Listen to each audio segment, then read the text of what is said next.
Let's get ready to rumble!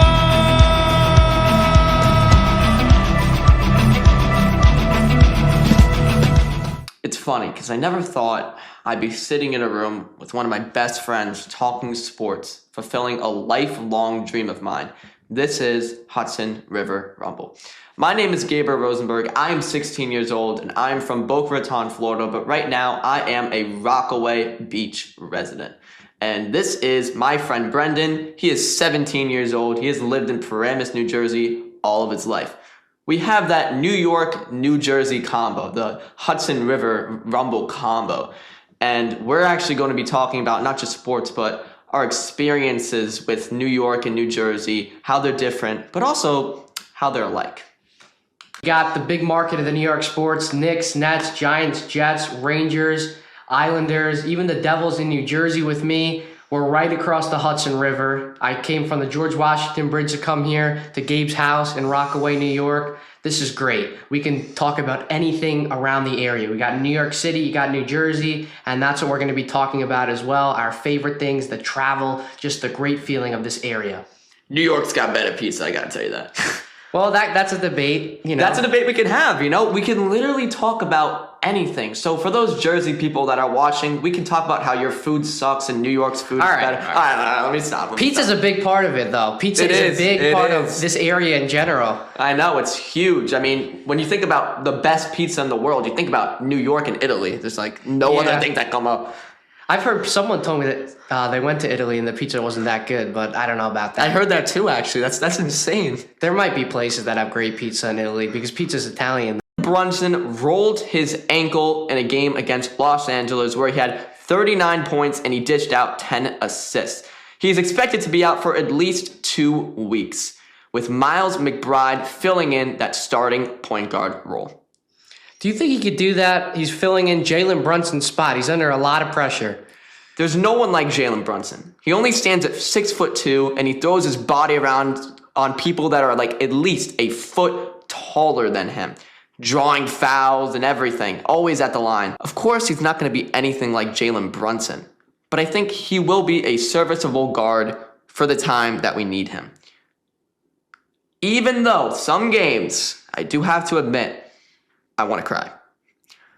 There are games where he'll have 16 points and all of the garden is chanting deuce, deuce, deuce. And then there's other games where he only has 3 points on 5 attempted shots. We need that consistency from Miles McBride. Otherwise, Milwaukee's not that far behind us. They could take our spot. I mean, McBride's under a lot of pressure. He's filling in Jalen Brunson, that big spot in New York for the Knicks. The Knicks aren't a team that mess around. They are not a team that messes around at all. We need Miles McBride to be able to hit shots. And then we'll see what happens in the playoffs because Brunson will actually be back by then. I just want, as a Knicks fan, to close the season still being third in the East. Milwaukee, no one really talks about it, is right behind us. We need Miles McBride to be a good facilitator, a good ball handler. That's a problem with Miles McBride, by the way, that no one talks about. Miles McBride is not great at handling the basketball. We need him to be a good ball handler. We need him to dish out some assists, and we need him to hit his shots. We're done talking about the team with playoff aspirations. Not too long ago, they had Kyrie Irving, Kevin Durant, and James Harden. Now they stand 12th at the East, and they just lost to a team that has the second worst record in the NBA. If you don't know who we're talking about the Brooklyn Nets. Even with them being bad, it's actually a good thing because they could land the generational talent in Cooper Flagg. Now, Cooper Flagg is rumored to stay 1 more year at Duke, though. How do you think this will affect the Nets' future? Well, they wouldn't have that generational player in Cooper Flagg for the next year. They would need to get someone else or just roll with this current team. And I don't think the current state of the New York Nets is good. So they either have to sign someone else or draft someone. They need someone to boost that chemistry, boost that team a little bit, even though they're rebuilding. They're going to do that traditional Brooklyn Nets thing if they don't land Cooper Flagg, which is blowing all of their picks and getting a super team and still not winning, which they have done a million times at least. They have 1 million first-round picks from us and from other teams in the league, Brendan. The problem is Every single time they get these superstars and blow away their first round picks, they all leave. They never stay. They never win anything. Everyone wants these super teams in the NBA. They want this guy with this guy, Harden with Kyrie, Durant, all these guys, but it doesn't always work out with that chemistry. I mean, you got a great guy coming to this team because he wants to play with this player, wants to play in this team, and it just doesn't always work out. They end up getting traded away. And you don't know, could that happen again if they do that? I mean, could they keep trying that same strategy because it's not working? To have a successful basketball team, you need role players. You need players to fill in a certain spot. You need the shooter. You need the defender. You need the person that always gets to the line. If you have 3 ball-dominant players on your team who don't play defense, your team's going to suck no matter how many points they put on the board. That's the problem with the Nets when they had Kyrie, KD, and Harden, along with injuries, of course. There's no point in forming super teams anymore. Super teams should not be a thing. You need players that can fill in roles. You can't just have players scoring 30 points per game that won't defend a fly. Yeah, I completely agree with that, Gabe. That's the thing about basketball. That is the thing about basketball. It's not all about offense. And I think that's what GMs don't understand. I'm a 16-year-old kid. I understand it. I see it. The Nets suck. The Lakers, listen, everyone thinks the Lakers are going to win the championship. But just because they added Luka Doncic, it doesn't mean anything because he literally will not defend a fly if his life depended on it. He's a liability on defense. Wow. That's just an example. I can give you way more, but I'm not going to go into it, of course, because we only talk about New York sports teams here. Yep. So, last thing I got to say, Nets, if you don't get Cooper Flagg, keep your draft picks. Don't blow up your team, please. The NHL trade deadline just concluded, and if you think that just because Chris Drury didn't make any moves on the trade deadline and you think he's a bad GM because of that, I don't think you're right at all. You shouldn't be thinking that as Ranger fans. I'm sorry you didn't get an exciting day at the trade deadline. I'm sorry you didn't get JJ Peterka. Where would JJ Peterka fit? On the second line with Cooley and Zibanejad? Or I'm sorry, Cooley and Miller? And then where does Zibanejad go? Mika Zibanejad scored 14 points in February. He was the top scorer in the NHL, tied with Brendan Hagel and Clayton Keller. You want to put him on the third line for JJ Peterka? Then you want to put Will Cooley back on the third line, one of their young kids that are scoring. You want to blow his development like they blow everyone else's development, and then he's a third line left winger. Where does Chris Kreider go on the fourth line? The Rangers did not have room for JJ Peterka, and the Sabres shut all that rumors down. They traded Dylan Cousins. They did not want to trade JJ Peterka. They want to extend him. They want that young player to win. And even so, who would the Rangers trade? Offman for Peterka? They got JT Miller. They got all these guys before the trade deadline.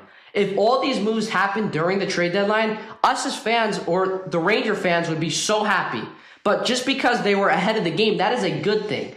They didn't need to make any big moves in the trade deadline. They got JT Miller. He was one of the best players in the league. He changed the entire dynamic of the New York Rangers game. He can come in, he can shoot, he can score. He can come in, he can make a play, he can make a pass, leads to a goal. He can get in front of the net, he could get a tip. He could put pucks in deep, dump the puck in, and he can play the body, and he adds the physicality. He just doesn't add the scoring. First of all, Mika Zibanejad, nobody could wake up Mika Zibanejad. Obviously, everyone knows Mika Zibanejad isn't the guy the Rangers thought he would be. He's not that 40-goal scorer anymore. No one could wake up Mika Zibanejad. But now JT Miller with 7 goals and 8 assists in 13 games as a Ranger, Mika Zibanejad is back because that chemistry with him and JT Miller is great. I wouldn't break that up. They're bringing in a lot of physical guys. Arthur Kaliyev, even though he's not playing, he's physical. Yusuf Parson, we will see how he plays in that third-line center role. He is very physical as well. We also brought in Will Borgen. We traded Jacob Trouba. That was not going to work out. He had too big of a contract for the captain, and I think Will Borgen has stepped in that role, kind of like taking the role of Jacob Trouba. He is very physical.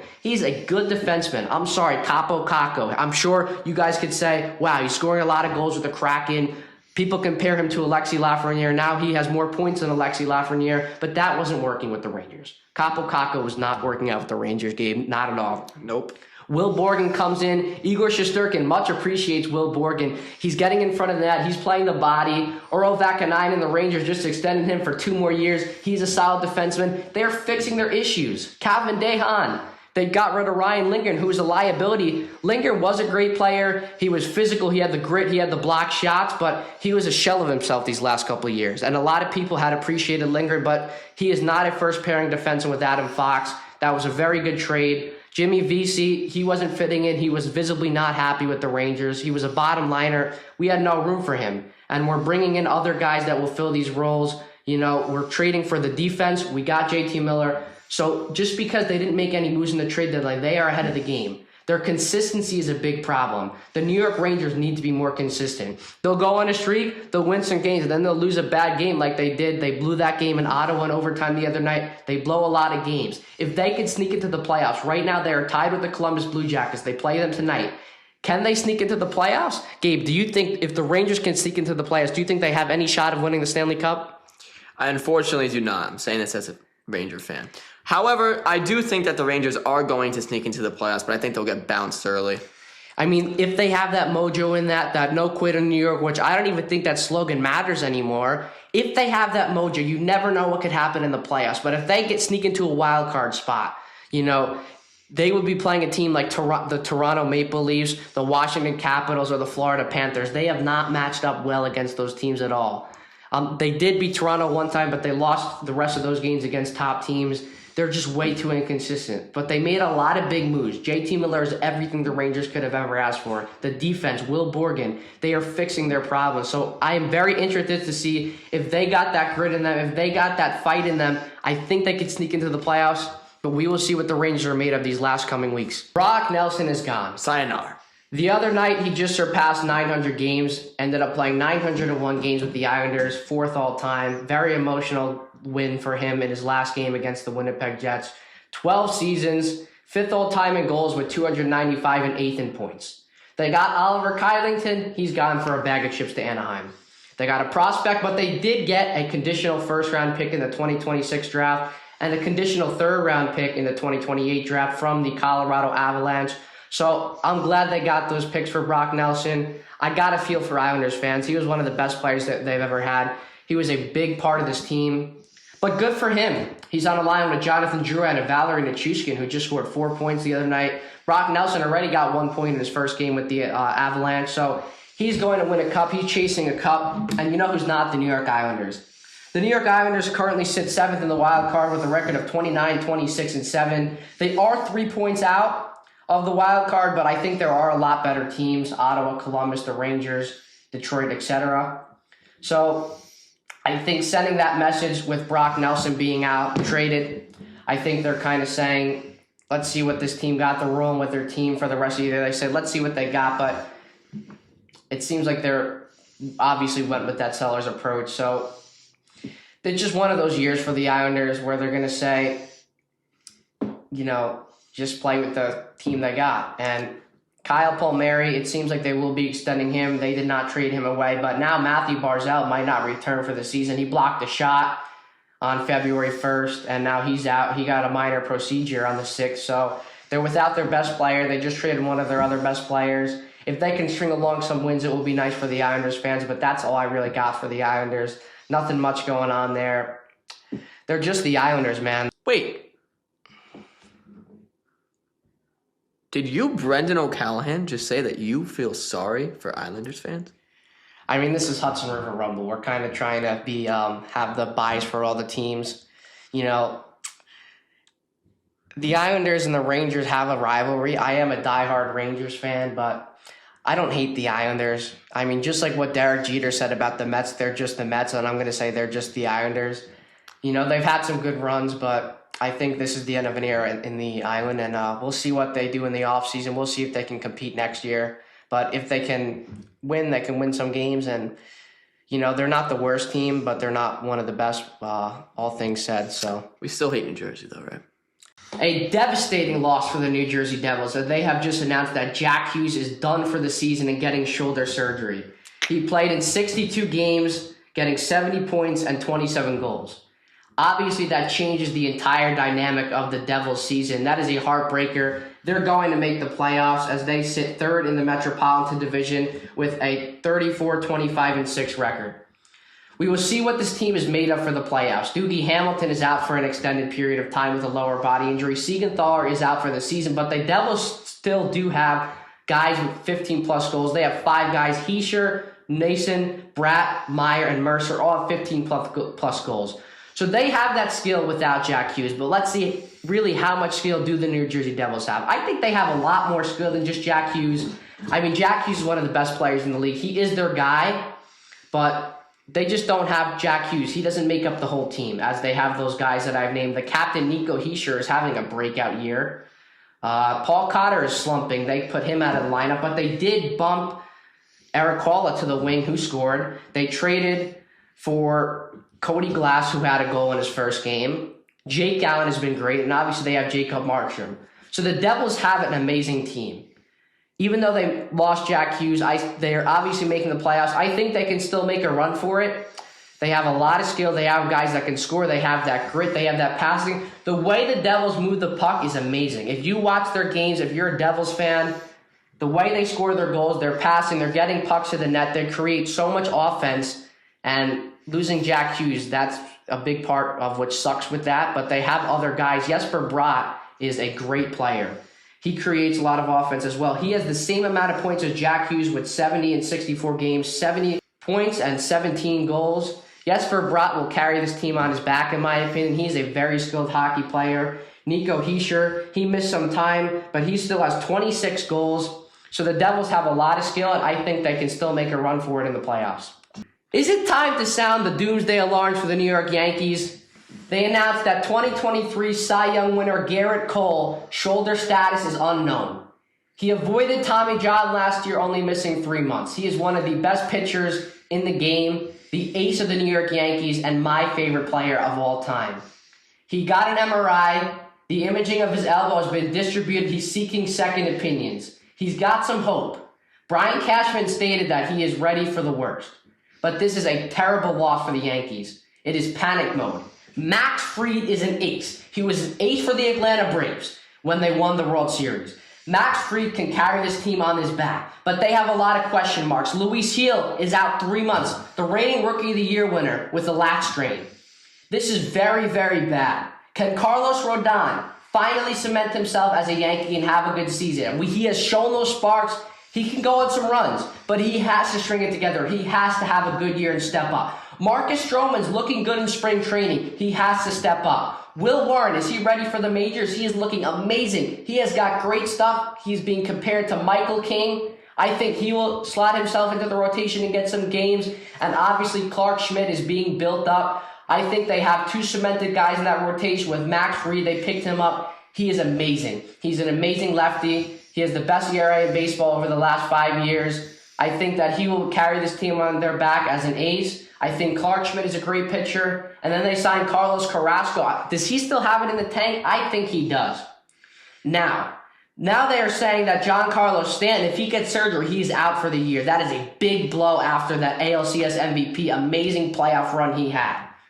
As Aaron Judge just said, we need a healthy G in the middle of the season or for the playoffs. Giancarlo Stanton wants to get back in the field. He has tennis elbow in both of his elbows. That is a big loss for the Yankees. Let's pray for the best for these injuries. They are not confirmed, so we do not know how much time they will be missing. It seems like, as well as DJ LeMahieu is hurt as well and some bullpen issues, Oswaldo Cabrera will be the starting third baseman. A lot of people are saying that the New York Yankees don't have that cemented starting third baseman, but I like Oswaldo Cabrera. He is a great switch hitter. I think he brings some to the team. Gabe, what do you think about the current situation of the New York Yankees? Stands out for the season. That's a big blow. It could be, yes. I think that our problem right now is that injuries are completely destroying our team, and we need our new guys to step up. Our new guy is Cody Bellinger. He has a great swing, and he said he is ready to show the talent. He thinks he can be better than ever, obviously winning that MVP with the Dodgers. Paul Goldschmidt, I think he still has it in the tank. You know, those guys need to protect Jugs. The Yankees are being doubted by a lot of people now. It is a bad situation. We will keep you guys updated on the injuries, but it is very sad with Garrett Cole, Luis Gil, Stanton. Maybe they could sign J.D. Martinez. I heard some rumors about that, but I don't think they should do that. J.D. Martinez did not have that great of a year with the Mets. If they do that, he might still have it left in the tank, but I think they're going to go with Ben Rice as their DH as well as Everson Pereira, as he cannot play the outfield right now. He's coming back from injury. He is a good prospect. He's been hitting some pretty big home runs in spring training. We will see what that DH situation is. There is that rumor of J.D. Martinez, like I said, but I think they're going to go with the kids. Austin Wells as well, and then we'll see if J.C. Escar will be the starting catcher or will it be Alex Jackson. The Yankees have a lot of question marks. Gabe, there's just something about the New York market and sports being riddling with injuries. You could say that about any team, really, with the injuries, but it just hurts more in New York. You feel me? Yeah. Francisco Alvarez is out 6 to 8 weeks after breaking his hamstring bone. That makes Luis Torrens the starting catcher for the New York Mets. Francisco Alvarez, obviously the highly sought rookie a couple of years ago in 2023. He's had a solid Mets career. The Mets needed him to break out. They were thinking very highly of him. And now he's hurt, but they have that length in the lineup. You could say so much things about the generational Juan Soto, all the stuff he does. You still got Alonso, you still got Mark Vientos. I'm very interested to see what Luis Angel Acuna will do. The Mets have a great team. Obviously, they are a championship contender. Sean Manaea, right oblique injury, he's out for a couple months. As of right now, the Mets rotation, Kodai Senga, Frankie Montas, David Peterson, Clay Holmes, not in order. And they obviously have Paul Blackburn. Will he cement himself in the Mets rotation? And they have a good amount of depth in Griffin Canning. Paul Blackburn wasn't able to get it going in spring training. So I'm very interested to see the year the Mets will have. They went farther than expectations last year, losing to the Dodgers in the ALCS, obviously. Their bullpen is very good. Edwin Diaz will have a full healthy season. Tyler Megill. They have a lot of good players. The Mets are going to be a great team this year. If those injuries don't hurt them, especially with Juan Soto, who can stay on the field almost every single game for every single year, Ronnie Mauricio, they have a lot of young talent. They have Jeff McNeil. They have those guys that have experience, and then they have that young talent, like I just said. Just these injuries, man. It's the Mets, so... The Mets are a great team. I'm very high on the Mets this year, as a lot of you guys are. Sean Manaea has to get healthy. Francisco Alvarez has to get healthy. I'm really interested to see how Luis Torrens will step up and who will be their backup catcher. The Mets don't have a lot going on, though. They will be a top team in the league regardless. I am very excited to see another full year of Mark Vientos. I'm wondering to see how he will finish off a full season and how his stat line will look. I think Mark Vientos has a big role in the Mets. I think a lot of Mets fans love Vientos. Obviously, he's going to be batting behind her in front of Juan Soto and Pete Alonso. So the Mets are going to be a great team this year. Agreed. New York football has been mediocre as long as I can remember. We have no quarterback. It's actually not true. The Giants re-signed Tommy DeVito. Still, we have no quarterback. Why are you freaking harping on Tommy DeVito, man? Fan favorite, Tommy Cutlets, man. Tommy Cutlets, one of the greats, not a great quarterback. What does that even mean? He's one of the greats. He's a great person. He's a fan favorite, man. Listen, I'm rooting for him. Not on New York. Go somewhere else. I want to win a championship. That's a take, but I mean, he can still be the backup. I love his agent. His agent's actually really funny. But the Giants hold the number 3 pick in the 2025 NFL Draft. We are projected to actually land Travis Hunter, which would be a great pickup. Man, that would be an amazing pickup. It will be an amazing pickup. All I have to say is a lot of people are upset about this rumor of us getting Aaron Rodgers. Me personally, I don't understand why. He's a 4-time MVP. He's won championships with Green Bay. He might be old, but the Jets suck. Like, the Jets can't win no matter who they have. They can have prime Tom Brady on their roster, and they'll still find a way to lose the championship. It's not Aaron Rodgers' fault. It's the Jets' fault. And he's coming to New York now. We have way better management. We'll be able to fit him perfectly. That's just my opinion. I mean, they have the weapons. Malik Neighbors, second year. Yeah. He had a great rookie year. I mean, he couldn't get the ball because Danny Dimes kept throwing pick sixes. If the Giants get Aaron Rodgers, do you think they have enough weapons for him to use? They need to get more of an offensive line. If they are going for Aaron Rodgers, I would not even draft a quarterback, honestly. I just go all in and get an offensive lineman. Are you high in the Giants next year with the addition of Aaron Rodgers if that happens? It all depends on what they can do with their offensive line. All right. The only team in the NFL that has sucked longer than the New York Giants is the New York Jets. They need to figure out their quarterback situation. Are they going to draft a quarterback or are they going to sign a quarterback in free agency? Speaking of signing quarterbacks in free agency, they are rumored to go after Justin Fields. Do you think that'll be a good pickup? I mean, he's getting a little bit older. He's 26. If he still has that mojo in him, he was okay for the Steelers last year, but wasn't able to completely play a bunch of games for them. If they have other options, I don't know if I would go the Justin Fields route, but he might be a solid move for the Jets. I agree. The Jets have a lot of offensive linemen in free agency. The question is, will they bring them back? I don't know. It's up to the Jets. The Jets may have to get a new tight end, though, if they let Tyler Conklin walk. Do you have any ideas who the Jets would get? The free agency is coming up. I think they're going to land Fields, but the Jets is where you go when you want your career to die, so I don't know if it's going to go so well. Wow, just throwing shots at everyone today. The Jets could trade up in the draft. They could get Cam Ward. That would be a great pickup, actually. They'd have to give up a lot for him. Their whole team. No doubt.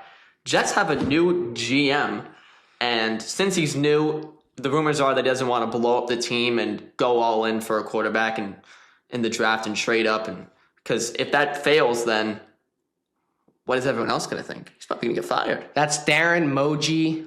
For everyone that is trying to pronounce his name, it is Moji. This is Hudson River Rumble, and our goal is not to limit this podcast to just sports.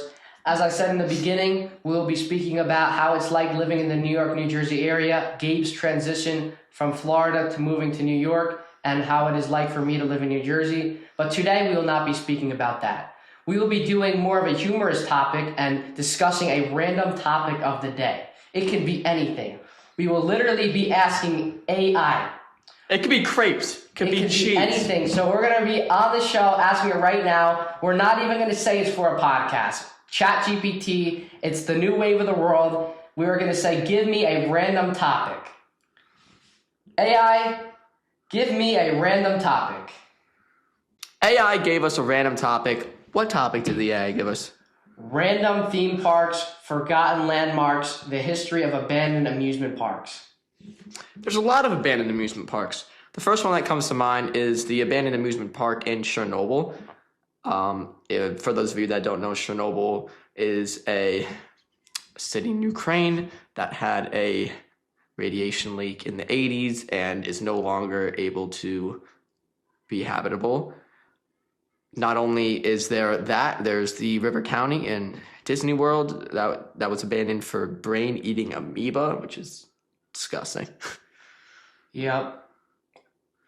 There was water speculations, declining attendance, and they opened up Blizzard Beach and Typhoon Lagoon. It closed in 2001, but the thing about these abandoned theme parks is they circulate around the internet. And millions of people watch these videos. It is a big thing around TikTok and Instagram, where it's urban exploration and people explore random places, a lot of inhabitable areas, towns that have radiation that were closed down. A lot of these people get caught by the cops, but I'm not going to name each page. It is illegal. The big problem with it is brain rot has this new term called still water, and it basically means brain-eating ambia in water that was sitting still for plenty of years. And when they go explore these theme parks and areas, they get exposed to this water that can kill you. So that's why you have to be very careful if you do it. I do not advise it. Dead air, black mold, rust, asbestos. There are so many things that can kill you, and people just don't care because you get a couple likes on TikTok. Well, some people get millions and hundreds of thousands, but it doesn't matter. I enjoy watching those videos. I spend a good amount of time watching those videos, though, because it's a nostalgic vibe. It's very creepy if you believe in paranormal stuff. There are a lot of abandoned places near me, and they're frozen in time, and I do agree that they are very amusing. My problem is, it doesn't matter. You can get 10 million likes. You're putting your life at risk. You're exposing yourself to cancer and other hazardous things. Cancer? Asbestos, if you go into a place with asbestos, that can give you cancer. There are places around, and I don't advise to visit them. There are places around the area, Rye Playground. It's still open, actually, but it has overrides. Aeroplane Coaster, removed in the 50s, has been demolished. Frontier Town in New York, it was a Wild West theme park that operated from 1952 to 1998. Dreamland in Coney Island opened in 1904 as a competitor to Luna Park, but it had a fire in 1911. That's creepy. Wow. In New Jersey, we have Action Park in Vernon. There's a lot of places. Jungle Habitat, West Milford. Olympic Park in Irvington from the 1800s to 1965. So they are very creepy abandoned theme parks. And now they just removed the biggest ride, King the Ka, in, Six Flags? Six Flags. Excuse me. Sorry, I had a brain fart. Six Flags, one of the biggest places in New Jersey, one of the best roller coasters. The biggest roller coaster. Where's Magic Kingdom again? The biggest roller coaster in the world, King the Ka, was removed, but it's not an abandoned theme park. But just imagine something like that, going to a site of rubble and just seeing that, the nostalgic vibes it brings you. And that's what people get that dopamine from. Speaking of Six Flags, the abandoned Six Flags in New Orleans that shut down after Katrina, that's a big thing. That's, it brings a very creepy vibe, like I said. Yeah, after Katrina, a lot of stuff in New Orleans is creepy. And I've seen a lot of videos of people exploring that. My problem, personally, with especially abandoned theme parks is they'll go on the tracks of the coaster and they'll go to the climax. You can fall and die. So People have done that? Yes. Wow, that is crazy. You guys, if you guys do this, you've got to be careful. It is a very dangerous thing. It just creates so much space, and these companies, they don't want to get rid of it, or if they're still in business, why do you think they don't want to get rid of these abandoned theme parks and they just leave them there? Costs way too much money. Costs way too much money to demolish. Just leave it there to rot. The amount of acres a theme park takes up. Yeah. It would probably cost more money to demolish it than it would to just keep it going. Well, it is a very sad thing, Gabe. Abandoned theme parks. You have kids throughout decades that had so much fun on these rides, roller coasters, water slides, and now it's just forgotten memory in your brain. And I hope we rekindled some memories to the viewers that have been to these places like River County and the place in New Orleans. And well, I hope you guys enjoyed our random segment of the day. Next week, we will be talking about the area around New York and New Jersey, pros and cons, and the other stuff, like I said earlier.